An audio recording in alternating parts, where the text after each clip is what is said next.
un podcast de Cooperativa.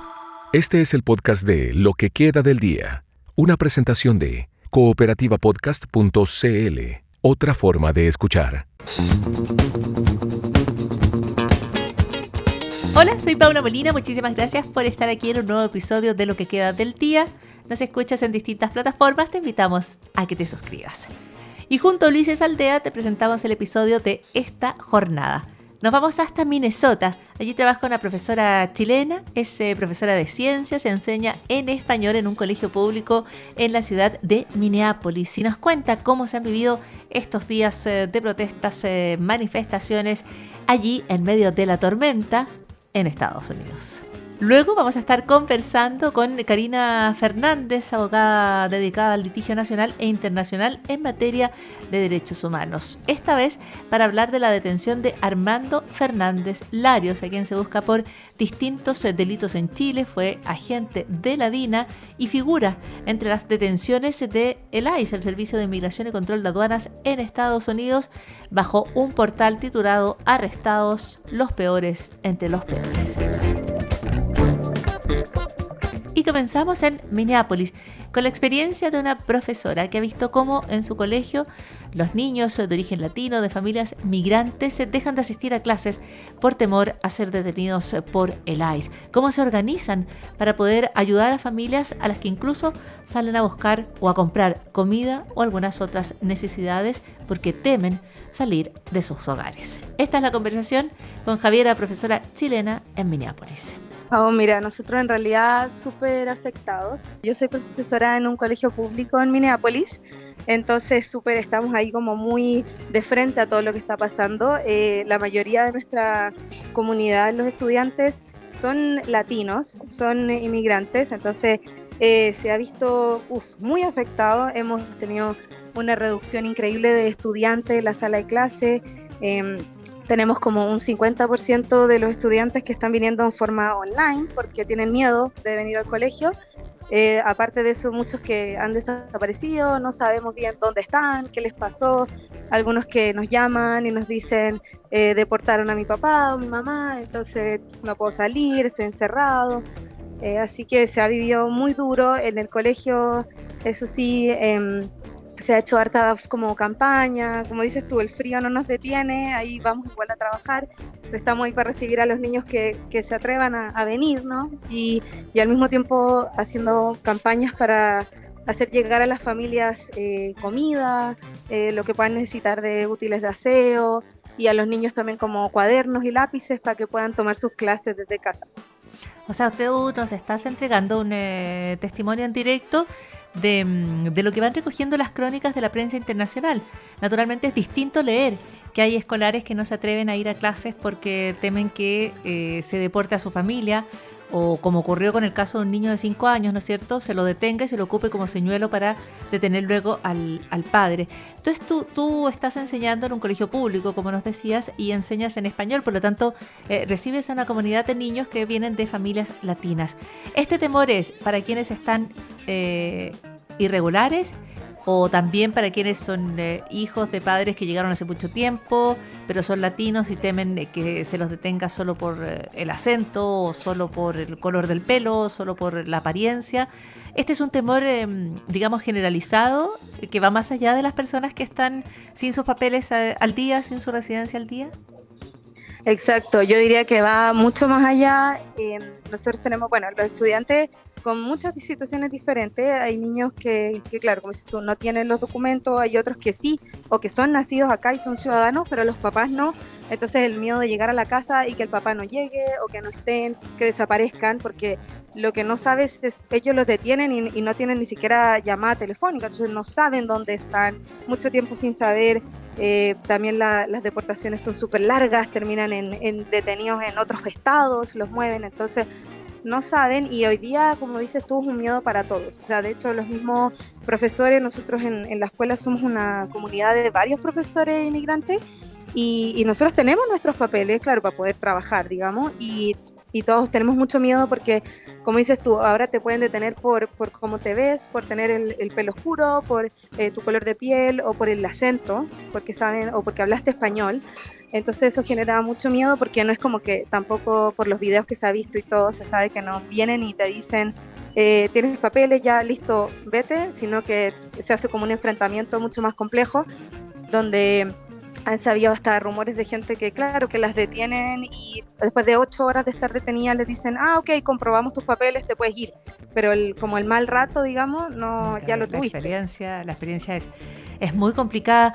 Y tú como profesora, ¿cómo hablas estos temas en la sala de clases? ¿Cómo los hablas con tus estudiantes, con tu curso? ¿Cómo les explicas que hay niños que no vienen porque tienen miedo?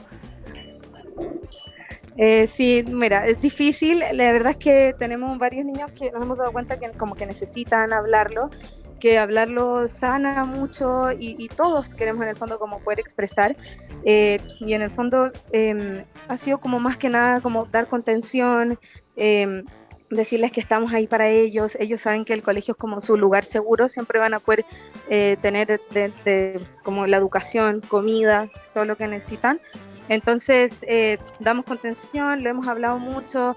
Tengo una compañera que enseña historia y justamente ella toca hablar de estos temas, ¿no? Lo hablan, los niños expresan, hacen carteles que dicen como ICE fuera de Minnesota, también porque ellos también muchos se sienten muy movidos por todo lo que está pasando.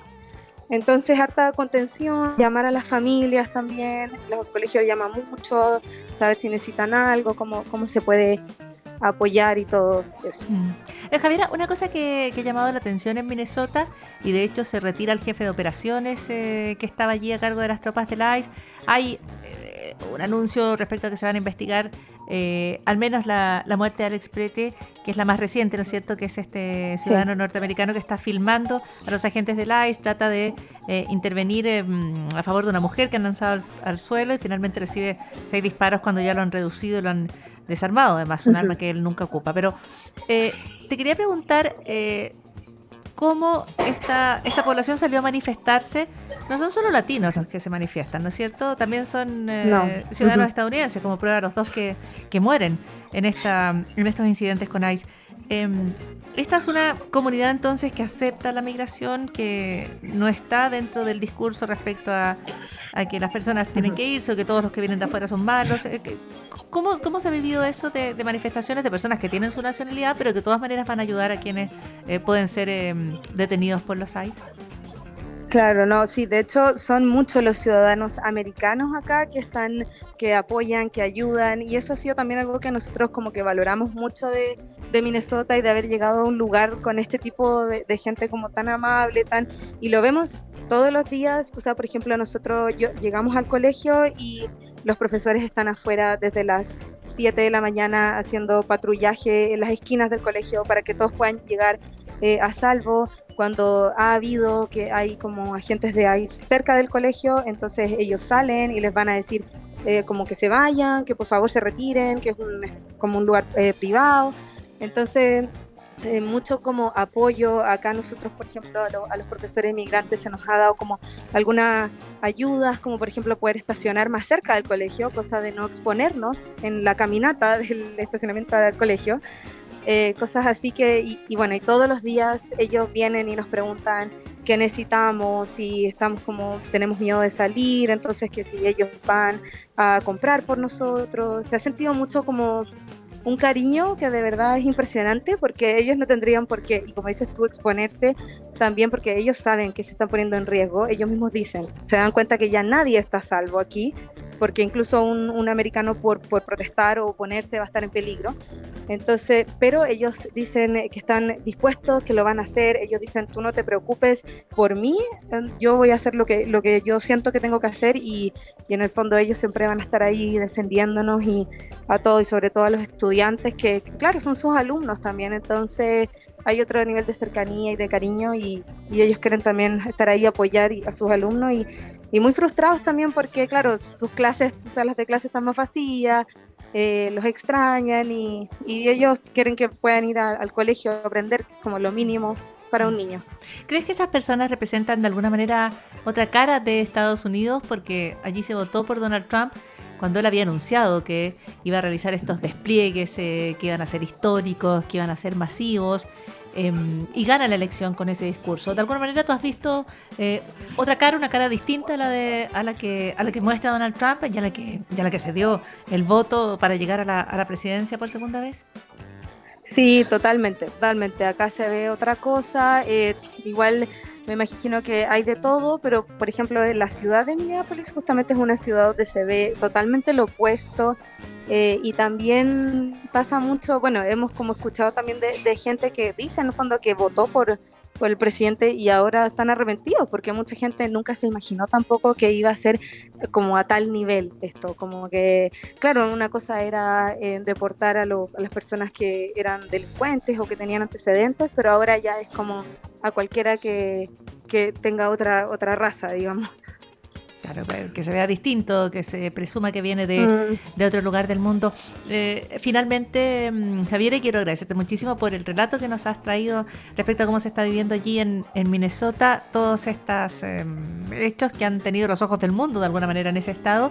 Quería preguntarte por la muerte de Alex Pretty, el enfermero, ¿no es cierto? ¿Cuánto impactó allí? Porque parece haber sido un punto de quiebre definitivamente dentro de lo que allí estaba pasando en Minnesota. Sí, no, yo creo que impactó muchísimo. La verdad es que también acá la gente, porque salían hablando, diciendo mentiras y la gente decía solo basta ver los videos. El mismo gobernador de Minnesota decía, graben cada vez que vean cosas pasando, porque esa es nuestra forma de, en el fondo, demostrar lo que está pasando. Y claro, la gente acá se conmovió mucho porque veían que claro, que fue en el fondo una situación súper injusta, que no se debía haber generado, y tienen mucha rabia, mucha ira. Entonces eso, claro, como movió mucha gente. De hecho, fue el día siguiente de la protesta, que fue gigante, que hubo demasiadas personas convocadas, cerraron los lugares, incluso las tiendas, cerraron los colegios, estaban todos ahí en la protesta, y esto fue el día siguiente. Entonces fue como que todos estaban diciendo como no, o sea, hay que seguir protestando, no podemos dejar esto así. Estás escuchando el podcast de Lo que queda del día, una presentación de cooperativapodcast.cl. Y dentro de la polémica que se sigue a raíz de algunas de las actuaciones del Servicio de Inmigración y Control de Aduanas de ICE, el propio servicio, que prometía las detenciones de aquellas personas buscadas por delitos en sus países, publica en un portal una lista que describe como los peores entre los peores. Allí figura el nombre de Armando Fernández Larios, ex oficial del Ejército y ex agente de la DINA, con antecedentes judiciales en Estados Unidos por el atentado que costó la muerte al chileno Orlando Letelier y al estadounidense Ronnie Moffitt el año 1976. De hecho, Fernández Larios llegó a Estados Unidos tras un acuerdo con fiscales federales en el que se declaró culpable, cumplió una pena de prisión de 5 meses y luego salió en libertad. En Chile se le vincula a distintas causas por violaciones a los derechos humanos. De eso hablamos con la abogada especialista en litigio nacional e internacional en materias de derechos humanos, Karina Fernández. Fernández Larios yo creo que caracteriza como uno de los criminales, sobre todo el criminal vivo más peligroso y con más información e importante de la DINA, digamos, hoy día vivo en estos momentos. Y él se encuentra en Estados Unidos desde el año 87 por un acuerdo que él sostuvo con el gobierno norteamericano en el marco del caso Letelier. Y desde esa época, que a través de los diversos procesos judiciales que hemos enfrentado en su contra, él fue un agente que participó de numerosos procesos, o sea, desde el propio golpe militar hasta operaciones de Arica a Pisagua, Caravana de la Muerte Calama, Copiapó, Cauquenes, digamos, después tuvo con Morales Salgado en la Brigada Lautaro, también en el caso justamente del ataque a Letelier y Ronnie. Y digamos, entonces es un actor como transversal a los diversos episodios represivos, y eso claramente se refleja en que ha sido sometido a proceso, incluso condenado en numerosos casos, pero en 5 procesos ha sido solicitada exitosamente su extradición por los representantes de las víctimas del programa de derechos humanos, entre ellos Caravana Calama, que es una causa que represento yo, Caravana La Serena y Pisagua. Ya. Entonces, en realidad, su carácter estaba en condición de requerido de extradiciones activas por parte de la Corte Suprema, pero a nosotros, claro, nos sorprende mucho esta detención que en definitiva conocemos como querellantes a través de las redes sociales del ICE. Y eso nos Claro. parece absolutamente que no corresponde a la magnitud de estos delitos. Pero ¿habría existido otra manera en que se hubieran enterado? Porque la detención de la ICE no responde a las solicitudes de extradición pendientes en Chile, ¿o sí? El problema es que no lo sabemos. Yo creo que el gran problema en esta causa es que nosotros no hemos enterado de esta forma y la autoridad central en estas materias, la que nos dé una respuesta sobre este tema, es Cancillería. O sea, desde el día que surge la extradición, de que la Corte Suprema ordena las extradiciones el año 2016-2017, la Corte Suprema le entrega a Cancillería el carácter de autoridad central y que ellos tienen que estar continuamente pidiendo oficios a la autoridad central norteamericana, que es el Departamento de Justicia, respecto a estas detenciones. Y lo que yo entiendo como experta además en esta materia es que cualquier detención que se realiza en el extranjero, de inmediato tiene que ser puesta en conocimiento de la autoridad consular, ¿cierto? Entonces, yo, lo que mi lógica en este caso debería haber ocurrido es que el consulado debería saber de esta información, transmitirla a Cancillería y Cancillería transmitirle a la ministra instructora de estos casos, que es la ministra Paola Plaza, que es la que tiene la competencia en las 5 procesos donde tenemos la extradición. Ya, ustedes dicen entonces este es un deber del consulado y de Cancillería de entregar esta información. Lo que dice el canciller es que no le corresponde informar respecto a la situación legal específica de Hernández Larios en Estados Unidos, pero sí él confirma que está detenido, digamos. Cuando se le pregunta si se solicitará la extradición, él dice las peticiones de extradición dependen del Poder Judicial en Chile. La Cancillería solo transmite estas peticiones, porque no es el Ejecutivo el que determina las extradiciones. Ahora, esas peticiones de extradición ya están.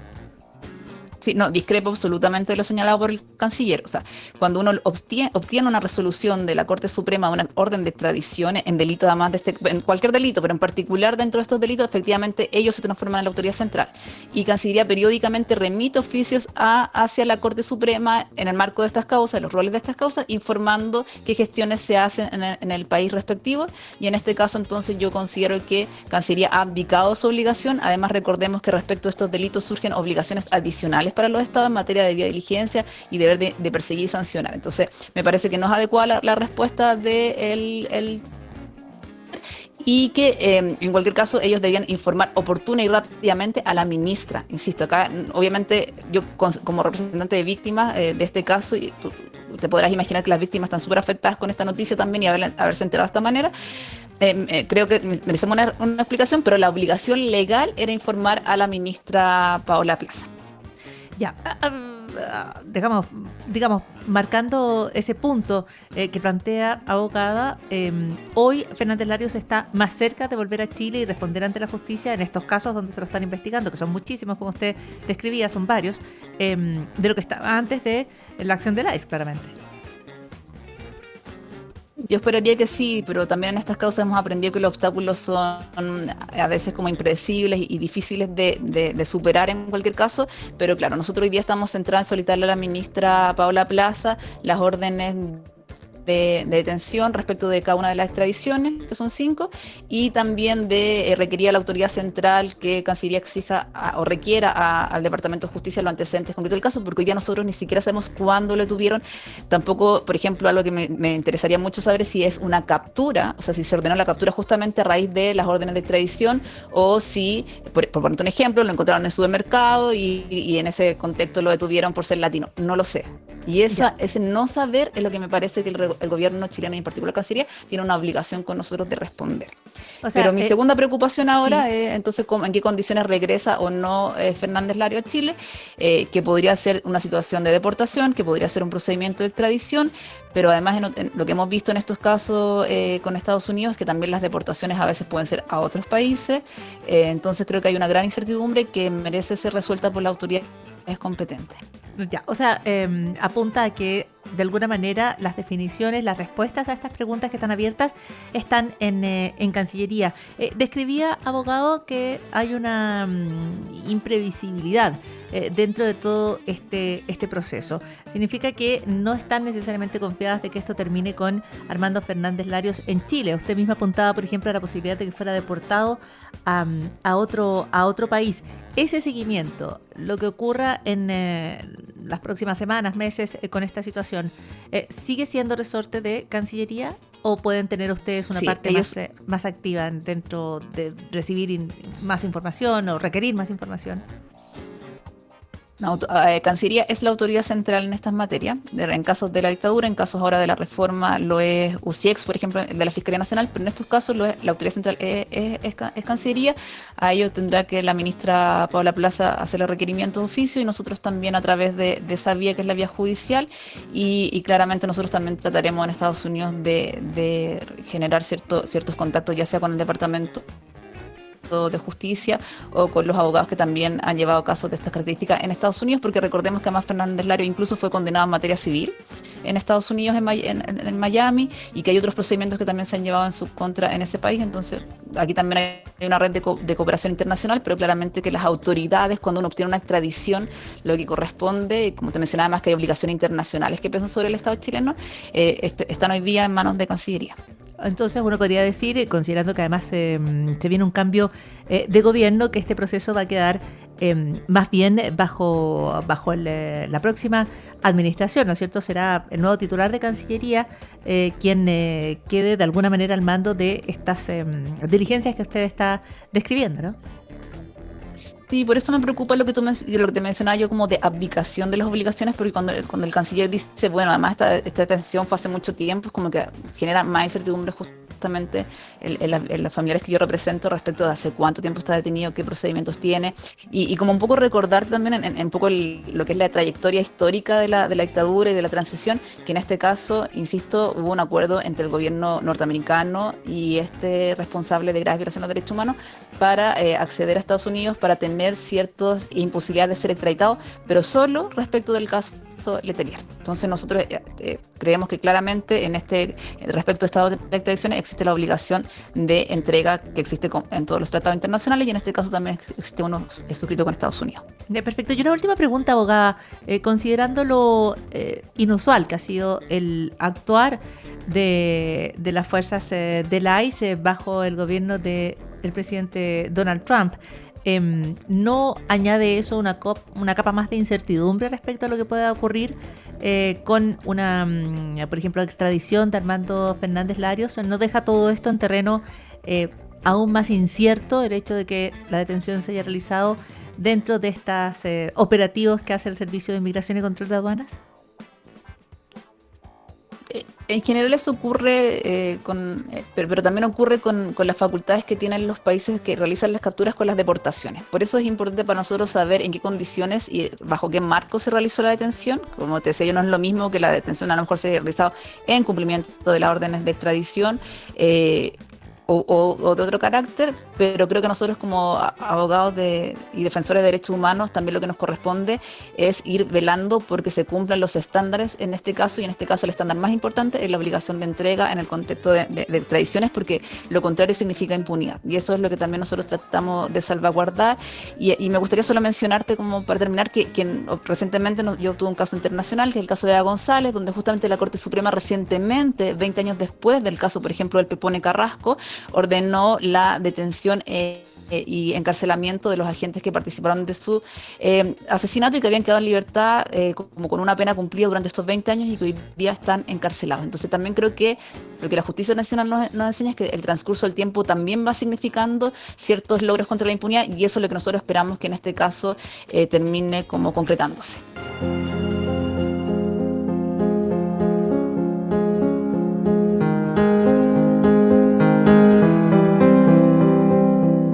Continuamos en lo que queda del día. ¿Conoces esta canción? Esta es parte de la banda sonora de The Truman Show.